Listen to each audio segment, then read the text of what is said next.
예. 자, 좀 서론이 길어요. 미국하고 한국의 그 교통 법규가 엄청 틀린 거 아시죠? 가장 틀린 게 뭔지 아세요? 가장 틀린 게 뭐냐면 처음에 진짜 미국에서 운전할 때 적응이 안 되는 게 스탑 사인이라는 게 있어요. 사거리에 스탑 사인이 있어서 오면은 그냥 먼저 온 순서대로 알아서 멈춰갖고 한 5초 동안 섰다가 상대방이 있으면은 더 기다려주고 이렇게 스탑 사인이 있어. 웬간한 사거리에 다 스탑 사인이 있어요.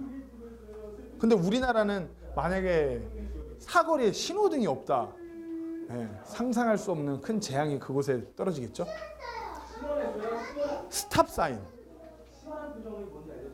한번 상상해 보세요. 사거리가 진짜 이렇게 차가 다니는 1차선 사거리 이것도 아니라 한 뭐 이렇게 2차선씩 있는 그런 사거리예요. 근데 스탑 사인 하나 그냥 없어요. 신호등. 스탑 사인 하나 딱 있어. 근데 질서정연하게 지켜요. 왜 그럴까요?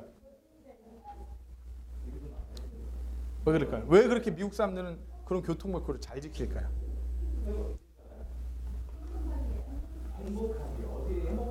몰래? 어려운 질문인가? 누구는 그래요. 미국 벌금이 너무 비싸서 우리나라의 10배가 넘어요. 벌금이. 제가 몇 개 끊어봤고 목사님도 몇 개 끊어봤는데 예. 과속. 우리나라 과속하면 얼마 나오죠? 과속하면 3만 원밖에 안 나와요? 5만 원. 끊어봤나 봐. 운전 좀 해봤나? 5만 원이에요? 진짜 싸다. 미국에서 과속 잘못하면은 속도에 따라 틀려요. 근데 속도가 한 90마일, 한 120 밟았다 그러면은 한 100만 원이 넘어요. 벌금이. 100만 원이 넘어요. 그리고 제일 저렴한 게 제가 제일 저렴한 거 걸러봤는데 핸드폰 하다 걸린 게 제일 저렴한데 그게 180불이었어요. 20만 원이 넘어요. 핸드폰 하다 걸린 거. 핸드폰 하고 있다 걸린 것도 아니야. 핸드폰 옆에 이렇게 있었다고 너 그거 한 거 같아. 그래서 벌금 끊는 거예요. 그게 180불. 거의 20만 원 돈 해요. 제가 가장 센 거 맞아본 거 제 기억으로 가장 센 거 맞아본 거는 도합이 1,500불이 됐었던 적이 있어요. 정호가 애기였을 때 카시트를 안 하고 앞자리에 앉고 안전벨트를 안 해갖고 거기에 987불이었는데 거기 제가 보험료 내는 그 서류를 차 서류를 안 갖고 있어갖고 거기에 500불을 플러스 해갖고 거의 1,500불. 네. 물론 하나님의 은혜로 내진 않고 정말 은혜 가운데 잘 넘어가긴 했는데 그거 내려고 그러면 저희 미국에 안 있었죠. 떠났죠.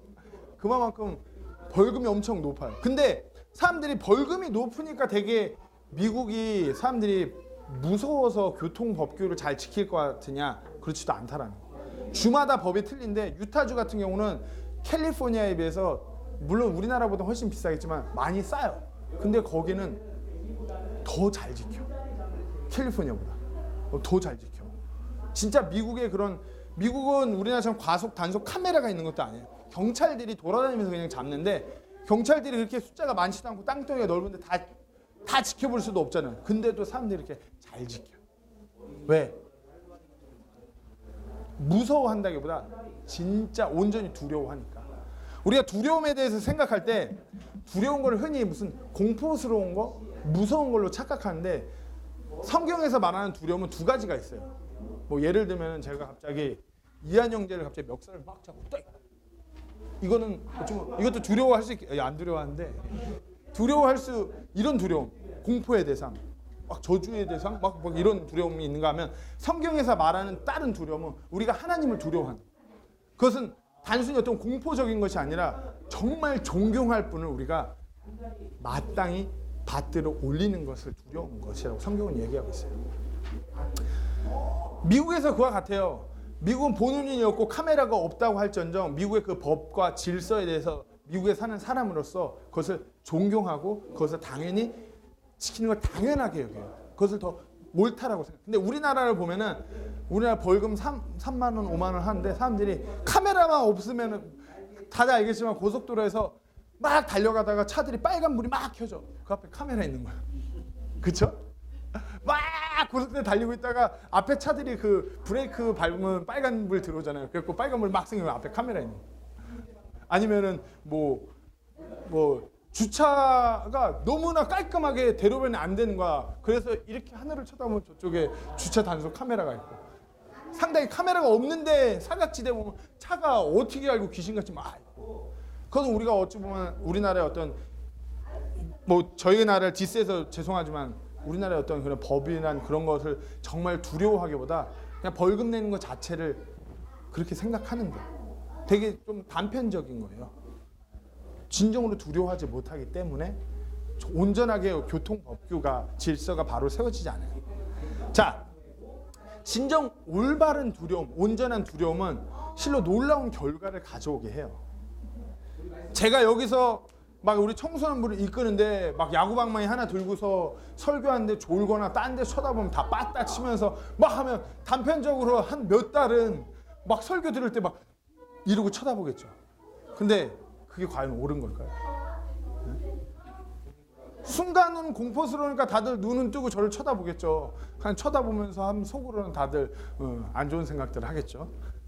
자, 하나님에 대해서 우리가 하나님을 두려워하라고 성경은 많은 부분에서 이야기를 해요.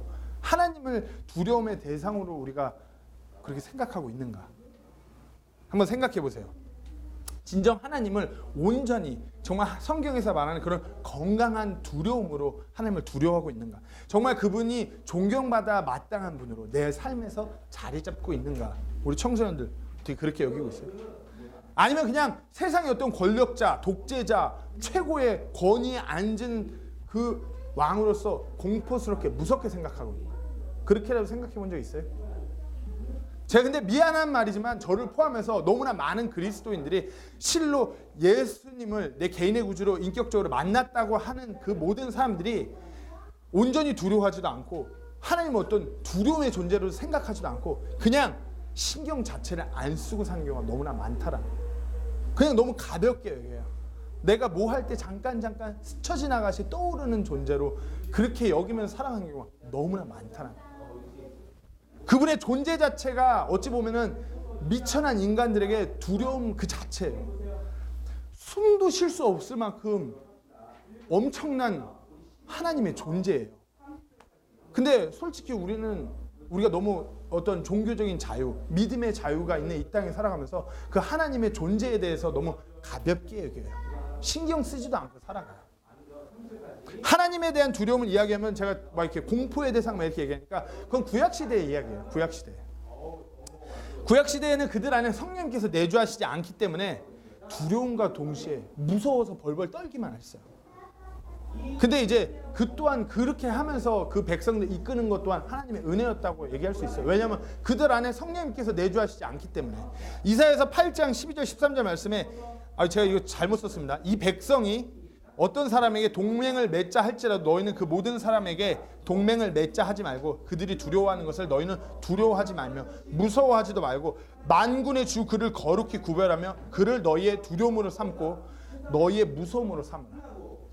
오타가 좀 많아요. 죄송해요.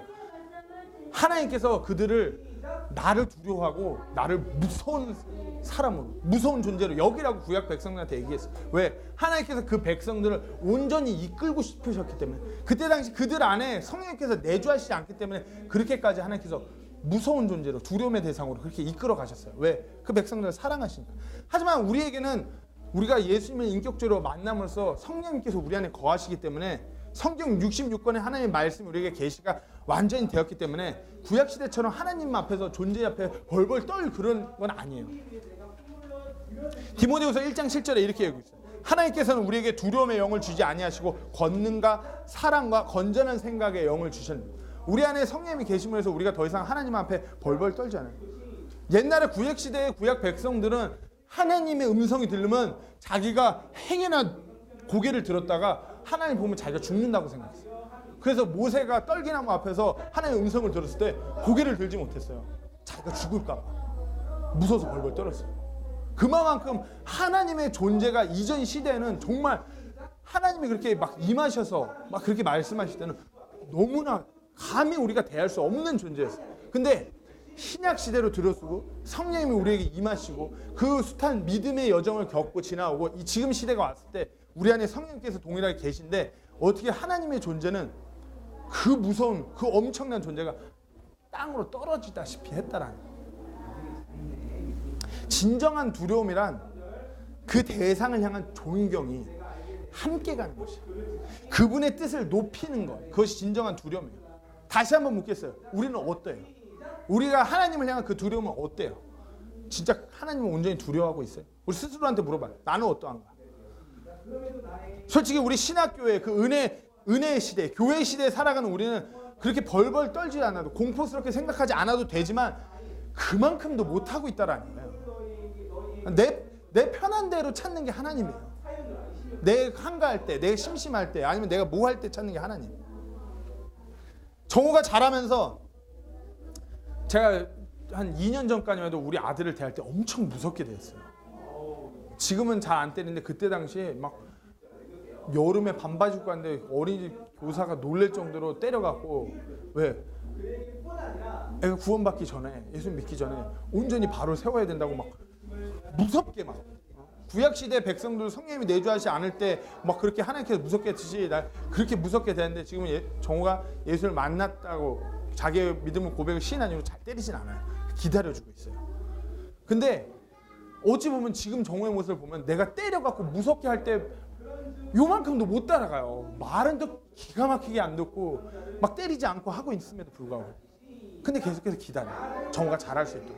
어찌 보면 하나님이 우리를 향한 마음이 그와 같은 마음인 거예요. 하나님께서 이전에 구약시대 백성들을 다룰 때처럼 우리를 무섭게 대할 수 있어요. 하지만 그러지 않아요. 하나님께서는 우리가 좀 더 성숙한 그리스도인으로 자라길 기다려주고 계시고 계속해서 인내하고 계십니다. 근데 그것을 어찌 보면 우리가 좀 그리스도인으로서 이 세상을 살아감에 있어서 그것을 이용하고 있는 것 같아요. 하나님께서 오래 참고 기다려주시고 있는데 많은 백성들이, 하나님의 자녀들이 또 하나님께로 돌아오길 기다려주고 돌아와서 그 안에 뿌리 내리고 더욱더 자라서 하나님께 영광 돌리는 그리스도인이 되기를 기다리고 계신데, 돌아오지도 않고 예수님께로 돌아왔다는 자들은 실로 그냥 하나님을 너무 가볍게 생각하면서 세상에 육신적인 것에 젖어서 살아가고 있어요. 그것이 어찌 보면 무지한 인간들의 삶이기도 해요. 우리가 먼저 하나님께로 돌아와서 예수님 인격적으로 만나서 구원받은 그리스도인을 살아가고 있다라면 베드로전서 5장 8절 말씀처럼 절대로 마귀가 우리를 가만 놔두지 않아요. 울부짖는 그 사자같이 두루다니면서 삼킬 것을 찾는 것처럼 우리를 그렇게 무너뜨리고자 계속하고 있단 말이에요. 우리가 하나님을 온전히 두려워하지 않고 하나님을 무서워하지 않는다, 마귀가 우리를 삼킬 타겟으로 바로 찍고서 우리에게 다가오는 것이에요. 하나님의 말씀을 가볍게 여기고 하나님의 존재 자체를 너무 우습게 여기고 가볍게 여기고, 이 세상 모든 것이 하나님의 주권 안에 속한 것인데 너무 가볍게 여겨요. 자, 오늘 말씀을 통해서 그렇게 하나님을 두려워하지 않는 그 사람의 모습을 다윗을 통해서 볼 거예요. 다윗이라면 하나님 마음에 합한 자였어요. 하나님께 놀랍게 쓰임받는 자였어요. 골리앗이라는 그 엄청난 대적을 물리쳤던 그 다윗이었어요. 근데 그 다윗이 그렇게 믿고 의지하고 두려워하던 하나님을 두려워하지 않자 다윗에게서 실로 엄청난 모습들이 보여져요. 오늘 하나님의 말씀을 통해서 그 다윗에 대해서 나누도록 하겠습니다. 자, 다윗이 누구? 그러면 저 옆에 반 애들도 다 잘할 거예요. 다윗 그러면 골리앗을 무찔렀어요. 막 왕이 됐어요. 막 시편을 막 엄청나게 쓴 사람이에요. 막 이렇게 얘기할 수 있겠죠. 사울왕보다, 당대 첫 왕이었던 사울왕보다 더 위대한 자로 인정받았던 그 용사. 막 백성들에게서 막 사울이 죽인 자는 수천인데 다윗이 죽인 자는 수만이에요. 막 이러면서 골리앗을 그 어린 나이 13세에서 15세라고 추정하는데 그 어린 나이에 그 거의 3m가 되는 거인을 무찔렀던 그 다윗이, 성경 구절에 보면 칼도 없이 그 골리앗을 물리쳤다고 해요. 그리고 뿐만 아니라 사울 왕 밑에 그 어떤 전쟁을 치르는 장군으로서 계속해서 전쟁 가운데서 놀라운 승리를 갖고 왔던 그 다윗이었어요. 근데 그 다윗이 하나님을 두려워하지 않는 모습을 이제 보이기 시작해요. 오늘 본문 이전에 하나님을 향한 그 두려움, 진정 하나님을 두려워하는 그 모습이 사라지면서 점점 세상의 다른 것들을 두려워하는 다윗의 모습이 보이기 시작해요. 오늘 본문 이전에 사무엘기상 21절 이전에 8절 9절 말씀이에요. 다윗이 아히멜렉에게 이르되 여기 당신의 손 안에 창이나 칼이 없나이까?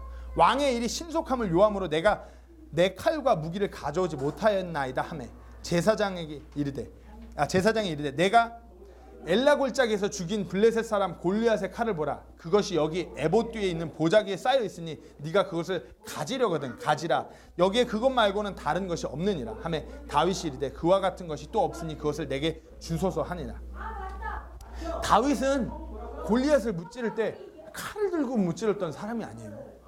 하나님을 두려움으로 우리 주 하나님의 이름을 걸고 나가서 싸우겠노라 하면서 막 그렇게 달려갔던 다윗이 칼도 없이. 근데 지금 다윗의 모습을 보면 막 칼 찾아요. 지금 골리앗하고 싸우는 것도 아니고 골리앗 앞에서 고개 한번 들지 못하는 그 사울 왕이 자기를 쫓아온 건데 칼 찾고 있는 모습이에요. 그러고서 자기가 감히 들 수도 없는 그 골리앗의 칼, 그거 보면서 그거 취하겠다고 그러는 거예요. 사무엘기상 17장에 보면은 다윗이 칼 없이 골리앗을 무찔렀음을 보게 돼요. 골리앗이 쓰러뜨리고 죽일 때 뭐 목을 이렇게 자를 때는 칼을 썼을 수도 있겠죠. 근데 골리앗을 무찌를 때 칼을 썼던 다윗이 아니에요. 오직 하나님의 이름 하나로 달려갔던 그 다윗이. 근데 지금 모습을 보면 겁쟁이에요, 겁쟁이. 내가 빨리 오느라고 도망쳐 오느라고 칼 같은 거 안 갖고 왔으니까 제사장한테 묻는 거예요. 혹시 칼이 있어요? 제사장이 칼이 왜 있어요? 근데 혹시나 칼 있어? 내 칼 없는데. 그럼 제사장이 그거 네가 그때 무찔렀던 그 골리앗의 칼 거기 있어. 그 큰 칼. 함부로 휘두를 수도 없는 그 칼. 다윗이 이전에는 오직 하나님 한 분만을 무서워했어요. 한 분만을 온전히 두려워했어요. 근데 지금 다윗이 두려워하는 대상이 희미해졌어요. 하나님이라는 존재 자체를 두려워하는 것이 아니라 그 외의 것들을 두려워하기 시작한 것이에요. 그가 첫 번째로 두려워한 것은 세상을 두려워했어요. 자, 10절 11절 말씀 제가 12절까지 다시 한번 읽어요. 그날에 다윗이 사울을 두려워하였습니다. 그날에 다윗이 두려워한 것은 하나님이 아니라 사울이었어요. 그리고 일어나 도망하여 가드왕 아기스에게로 가니, 이렇게 쭉 넘어가면 12절에 뭐라고요? 다윗이 가드왕 아기스를 두려워하기 시작해요. 정말 그 놀라웠던 그가, 그리하였던 그가 다른 왕들을 세상의 어떤 왕들을 두려워하기 시작해요. 참 아이러니한 것은 잘 살펴보면 지금 다윗이 두려워하고 있는 이 존재들이 다윗이 두려워할 만한 존재가 아니에요. 사울왕 예를 들면 다윗이 골리앗을 무찌를 때 뒤에서 그냥 뒷짐지고 왕이라는 사람이 앞에 서지도 못하고서 야 누구 나갈 사람 없냐? 야 나 대신 좀 나가서 앞장서 싸울 사람 없냐? 이런 겁쟁이 왕이에요 어찌 보면. 근데 그때 당시 다윗이 나가서 무찔렀어요. 그랬던 그 왕이었고, 자 가드왕 아기스, 다윗이 골리앗을 무찔렀을 때 그 나라 왕이 바로 이 가드왕 아기스예요. 그리고 막 계속해서 블레셋 군대들 막 무찔러 다닐 때 그때 다윗한테 맨날 당했던 게 이 아기스 왕이에요.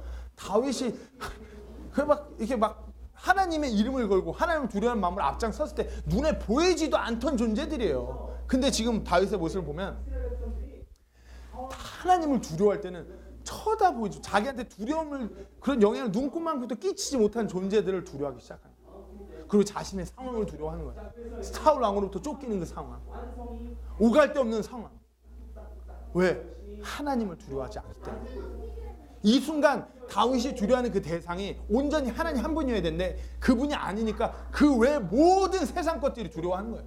자기가 두려워할 만한 그 대상들도 아닌데 그것이 두려운 거예요. 물론 어찌 보면 다윗의 이 환경이, 다윗의 상황이 다윗을 그렇게 지치고 힘들게 만들었을 수도 있어요. 근데 우리가 여기서 깨달아야 되는 것은 그런 상황이 우리에게 왔을 때 더욱더 우리가 온전히 하나님 한 분만을 두려워해야 돼요. 그가 하나님을 두려워하는 것을 이때 놓치면 안 되는 거였어요. 이때 더욱더 하나님 붙들었었어야 돼요. 온전히 하나님만 더 두려워했었어요. 근데 그렇지 못하게 되니까 이와 같은 결과가 되는 거예요. 자, 우리 청소년들한테 제가 왜 이런 얘기를 하냐? 솔직히 지금의 제 상황이 제가 하나님을 두려워하지 못하니까 세상에 많은 것들이 두려워요. 근데 청소년들이 지금부터라도 더욱더 하나님을 두려워하기를 간절히 소망하는 마음으로 말씀을 준비했어요. 지금부터요. 지금부터 하나님을 두려워하셔야 돼요. 내가 좀 사회생활 시작하고 내가 어떤 영향력이 있는 자리에 올랐을 때 내가 하나님 두려워해야지. 이게 아니라 지금부터 해야 됩니다.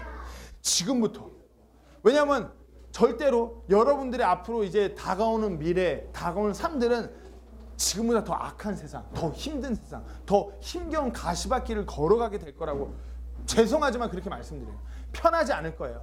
앞으로 이후에 그리스도인으로서 이 세상에서 온전히 바로잡혀 바로 세워져서 살아가는 삶은 절대로 탄탄대로가 아니기 때문에 하는 거예요. 그때만 더욱더 하나님을 전적으로 두려워하셔야 돼요. 더 하나님께 나아가야 되고 더 하나님을 의지해야 되고 더 하나님만 붙잡아야 돼요. 그리고 늘 성령께 민감하여서 하나님의 말씀을 통해서 우리를 찌를 때 반응하셔야 돼요. 지금부터요. 그렇게 두려워하는 것이 약해질 때, 우리가 그렇게 두려워하지 않고 우리가 스스로 하나님을 좀 소홀히 여길 때 세상의 모든 것들이 우리에게 두려움의 대상으로 다가오기 시작합니다. 미국의 존 게츠 박사님이 이렇게 얘기했어요. 하나님을 두려워하지 않는 자는 다른 모든 것을 두려워하게 된다. 우리가 하나님을 온전히 두려워하지 않는다라면 그 모든 것들이 두려움의 대상으로 다가오거든요. 지금 제 상황이 그래요. 하나님을 온전히 두려워하지 않고 내가 좀 소홀히 여길 때 제 상의 환경이 고되니까 하나님을 두려워하는 것을 아니라고 여기면 모든 것이 공포의 대상으로 두려움으로 다가옵니다. 제 아내가 두려워져요. 뭐 제 아내가 그렇다고 해서 막 힘이 세서 막 두려운 이게 아니라 내 아내가 나와 함께 주님의 뜻을 이루기로 한마음 한뜻이 되지 않을까, 나와 한마음으로 이게 막 갈라지지 않을까, 그게 두렵고, 내 아들이 온전히, 내 딸들이 온전히 하나님 안에서 잘 자라갖고 하나님 영광 위에서 이렇게 쓰임 받아야 되는데 그렇지 못하게 될까 봐, 아니면 내가 하나님 앞에 품고 있는 내 비전이, 내 부담이, 아니면 나의 어떤 연약함이, 내 부족함이 어떻게 살, 아니면 내 나이가 이제 뭐 40을 바라보고, 뭐 아직 저쪽 위로 가면 젊은 나이지만 여기서는 상당히 늙은 나이니까 내 나이가 늙어서 좀 더 막 해야 되는데 이제 내 육신이 점점 늙어가기 때문에 내 가족, 내 모든 식구, 내 주변의 모든 것들이 하나님을 두려워하지 않으면 나에게 두려움의 대상으로 다가오는 거예요. 우리 청소년들이 지금부터라도 만약에 하나님을 두려워하지 않으면 여러분들이 지금 하고 있는 뭐 학업, 그것이 두려울 수도 있어요. 내가 공부하고 있는데 내가 원하는 만큼 안 나오면 어떡하지? 내가 좋은 학교에 가고자 하는데 내가 그 학교에 못 들어가면 어때요? 못 들어가면 어때요? 우리가 하나님 두려워하면 돼. 그 점수가 원하는 만큼 안 나오면 어때요?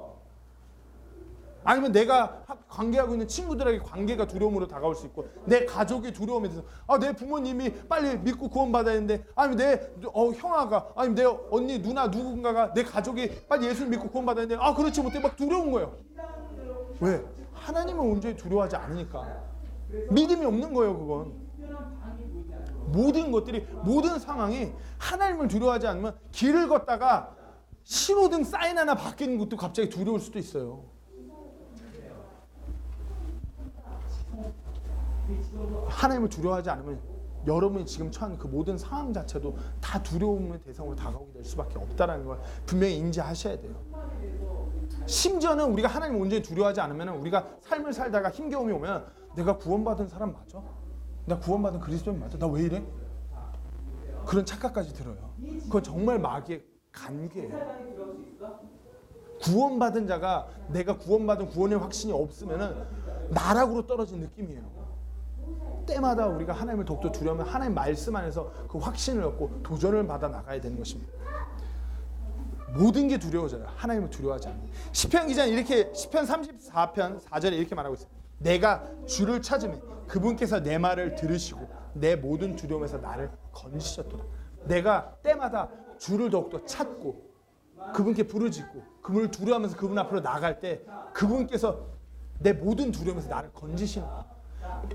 우리가 두려워하는 그분이 세상 모든 것들로부터 우리가 막 두려워할 때 거기서 우리를 꺼내실 수 있는 유일한 분인 거예요. 우리가 두려워해야 되는 대상은 오직 한 분인 거예요. 근데 우리가 그 외의 것을 두려워할 때 그분보다 그 외의 것이 더 크게 느껴질 때 그게 문제인 거예요. 다시 한번 말씀드려요. 우리가 하나님을 온전히 두려워하지 않을 때 모든 두려움이 시작되는 거예요. 지금부터 바로 잡아야 돼요. 온전히 하나님만 두려워. 그렇다고 해서 하나님 무슨 공포의 대상을 벌벌 떨라는 것이 아니라 정말 존경할 분을 존경하고 높여야 될 분을 온전히 높이는 그것 계속 이어가야 되는 것입니다. 자, 두 번째로 하나님을 두려워하지 않는 사람, 이 다윗의 모습은 자기 생각대로 행하는 사람이에요. 자기 생각대로. 자, 10절부터 12절까지 말씀 제가 다시 한번 읽겠습니다. 그날에 다윗이 사울을 두려워하였으므로 일어나 도망하여 가드왕 아기스에게로 가니 아기스의 신하들이 그에게 이르되 이 사람은 그 땅의 왕 다윗이 아니니까 그들이 춤추며 그에 관해 서로 노래하여 이르되 사울이 죽인 자는 수천이요 다윗은 수만이로다 하지 아니하였나이까 하므로 다윗이 이 말들을 마음속에 두고 가드왕 아기스를 심히 두려워하여. 전쟁이 많았던 시대에는 전쟁 가운데서 놀라운 승리를 가져다 주는 그 명장들을 왕들은 갖고자 했어요. 심지어는 그것이 다른 나라의 장수일지라도 어떻게든 자기 내수와의 사람을 만들려고 많은 노력을 했어요. 뭐 혹시 제가 이걸 예화를 삼국지를 했는데 삼국지 알아요? 승희 형제 알 것 같고 다은 형제 알 것 같고 우리 자매들은 제 시대 때도 삼국지 잘 안 읽으니까 우리 때는 삼국지 너무 재밌게 읽고 삼국지 보면 유비 조조 그래갖고 상당히 양대 산맥처럼 막 맨날 전쟁해요. 근데 유비 수하에 관우라는 진짜 명장이 있었어요. 그러니까 조조는 그게 너무 부러운 거야. 어떻게 하다가 이제 상황이 되었고 관우를 이제 조조가 항복시켜서 유비 자기가 모시는 주군의 가족들을 갖고 있었기 때문에 차마 자기가 막 내가 여기서 죽으리라 하면서 싸울 수가 없는 상황이 되니까 항복을 할 수밖에 없는 상황이 됐어요. 그러니까 조조는 그 관우를 자기의 장수로 만들고자 원하는 대로 막 다 해줬어요. 뭐 네가 원하는 대로 뭐 하면 그러니까 관우는 나는 내 죽은 유비가 보면 나는 떠날 거다. 아 그래 떠나고 싶으면 떠나라. 너가 있는 만큼 여기서 잘 이렇게 그러다 결국 원하는 대로 다 해줬는데 결국 떠났죠. 그러니까 옆에 다른 조조의 장수들이 열받아갖고 어떻게 그럴 수 있냐고 쫓아가서 괜히 덤볐다가 목숨만 잃고 그만큼 명장을 왕들은 엄청난 그 장수를 얻고자 하는 마음이 컸어요. 다윗이 이때 당시 다윗이 잔머리를 굴린 거예요. 내가 이만큼 이전에 이와 같은 명성을 누렸던 나니까 내가 그렇게 깨부셨던 그 나라 가드왕한테 가면은 그 사람이 나를 놀랍게 여기서 날 받아주겠지? 내가 이전에 골리앗도 무찌르고 맨날 걔네 그냥 막 무찌렀던 그 장수니까 내가 넘어간다고 그러면 너무나 기뻐할 거야. 그렇게 생각했을 거야. 그러면서 아기스 왕에 내가 이제 당신께로 가겠습니다. 이러면서 간 거예요. 하나님을 두려워함으로 하나님 뜻 안에서 그분의 계획 안에서 그분의 음성에 귀를 기울이면서 그렇게 나아간 것이 아니라 그 어려운 상황 가운데서 잔머리 굴리는 거예요. 자기 생각대로, 자기 경험대로. 그렇게 되니까 더 두려움만 커지고 오늘 보게 되면 이제 뭐 끝에 가면 아주 그냥 정말 말도 안 되는 그 엄청난 다윗이 우리 흔히 명연기를 펼치게 되죠. 쌤에 침 질질 흘리면서 막 이러면서 그 다윗이 우리 청소년들 어떻게 지금 이 순간부터 하나님 온전히 두려워하면서 나아가는 거를 내 삶의 내 것으로 만들어야 돼요. 지금부터 막 내 뜻대로 내 계획대로 내 생각대로 내가 내 삶을 내가 이끌어 버릇하는 것을 그렇게 삶을 길들이지 마라. 지금부터 내가 앞으로 나아가야 되는 내 앞날 내가 어떻게 행해야 되지 그 모든 것들을 하나님의 뜻대로 하나님의 말씀대로 하는 것을 몸에 배게끔 내 삶에 그렇게 나타나게끔 만들어야 돼요. 지금부터 어떤 내 생각 아니면 내 경험 어떤 내 스펙 아니면 내 학력 이것들이 내 삶을 어떻게 이끌 거라는 그런 착각들을 버려야 돼요. 온전히 하나님 한 분만이 내 삶을 주관하시고 그분만을 두려워하면서 나가야 돼요. 시편 111편 10절에 이렇게 얘기하고 있어요. 주를 두려워하는 것이 지혜의 시작이라. 그분의 명령들을 행하는 모든 자에게는 좋은 명철이 있나니 그분을 찬양하며 영원토록 지속되리로다. 주를 두려워하는 것이 우리에게 가장 필요한 지혜의 시작인 것이에요. 여러분들의 가장 필요한 게 뭐예요? 지혜가 필요해요. 앞으로 내 삶을 내가 어떻게 이끌고 나갈지 여러분들의 지혜가 필요해요. 그 지혜의 시작은 다름 아니라 하나님을 두려워하는 거예요. 하나님을 두려워하면서 그분의 뜻을 구하고 그분이 나를 통하여 어떻게 행하시길 원하는가 그것을 아는 게 가장 여러분들의 필요한 지혜인 거예요. 자 마지막이에요. 하나님을 두려워하지 않는 사람은 점점 변질되는 사람이에요. 자, 점점 변질되는 사람. 제가 변화되는 사람이라고 쓰려다가 좀 긍정적인 것 같아서 점점 변질되는 사람이에요. 변화랑 변질이랑 뜻은 비슷해요. 근데 우리가 흔히 부정적으로 쓸 때 어떤 상태에서 안 좋은 상태로 변했을 때 변질됐다고 해요. 자, 12절 말씀부터 제가 다시 한번 읽겠습니다. 제가 14절 15절을 읽게요. 그때 아기스가 자기 신하들에게 이르되 보라 너희도 보거니와 이 사람이 미쳤도다. 그런즉 어찌하여 너희가 그를 내게로 데려왔느냐. 내게 미치광이가 필요하여 너희가 이 자를 데려다가 내 앞에서 미친 짓을 하게 하느냐. 이 자가 내 집에 들어오겠느냐 하니라. 하나님을 두려워하는 것이 없이 세상을 두려워하면서 자기 생각대로 나아가는 다윗이었어요. 그 대단했던 다윗이 하나님을 섬기지도 않는 그 이방 나라 그 왕과 그 신하들 앞에 가서 다윗이 이런 모습을 펼치는 거예요. 영웅 중에 영웅, 하나님의 놀라운 용사 중에 용사가 하나님을 경멸하는 그런 이방 왕과 이방 신하들 앞에 가서 미친 척하고 있는 거예요. 자기가 하나님을 이름을 욕되게끔 하는 그 대단한 하나님의 용사가 가서 막 침 이렇게 수염에 질질 흘면서 막 아기스 왕에게 갈 때는 당당했겠죠. 자기 생각할 내가 이전에 이만큼 했으니까 이렇게 가니까 근데 가니까 웬걸 신하들이 이 사울 왕보다 대단한 왕이라고까지 일컬어요. 본문에서. 그러니까 무서운 거야. 내가 여기서 괜히 내 생각대로 왔다 내 목숨이 잃을 것 같으니까 그 대단한 사람의 모습을 보이면 안 돼 그러면서 미친 척 하는 거예요. 물론 여기서 다윗의 연기력 하나는 대단했겠죠.